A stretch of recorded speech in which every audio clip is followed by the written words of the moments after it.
It's his longest foreign trip as U.S. president, but Donald Trump won't be taking a big policy-making entourage along for the ride. 10 months into his presidency, Trump is still formulating his strategies for the Asia-Pacific. Much like his predecessor, Barack Obama, Trump is taking his time. In fact, it wasn't until 3 years after he won the White House that Obama announced his so-called pivot to Asia. The United States is turning our attention to the vast potential of the Asia-Pacific region. And yet, in Trump's administration, there are many open positions for a region that is supposed to be a U.S. priority. Trump has yet to appoint U.S. ambassadors to Australia and the Republic of Korea. Top Asia policy jobs in defense and diplomacy also remain vacant. Asia expert Cheng Li of the Brookings Institution says that's a problem. You look at the history, Nixon has Kissinger, Jimmy Carter has Brzezinski, and Bush Jr. has Hank Paulson.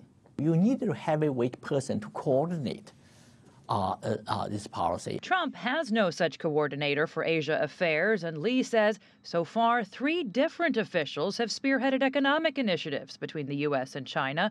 Sam Zhou at the Center for China-U.S. Cooperation recalls when U.S. Secretary of State Rex Tillerson first visited Beijing in March, the size of the Chinese delegation eclipsed the American one. There's an imbalance here, so that's why I think China and both China and the U.S. should be aware of this situation. Without a policy team, Trump appears to be making decisions based on personal relationships with Chinese President Xi Jinping and Japanese Prime Minister Shinzo Abe.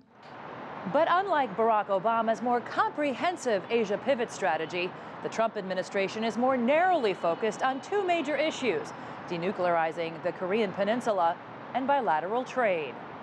The DPRK's weapons program will likely come up in at least one of Trump's 2 major speeches in Asia, one to the Republic of Korea's National Assembly, the other to Asia-Pacific CEOs in Vietnam. As important as these issues are, will Trump assemble a team of specialists to guide him by the time he boards Air Force One for Asia? Probably not. And that might not even concern him. Donald Trump is called Donald Trump because he has that particular personal characteristics. This is what I said early on. He does not like a bureaucracy. Jessica Stone, CGTN, Beijing.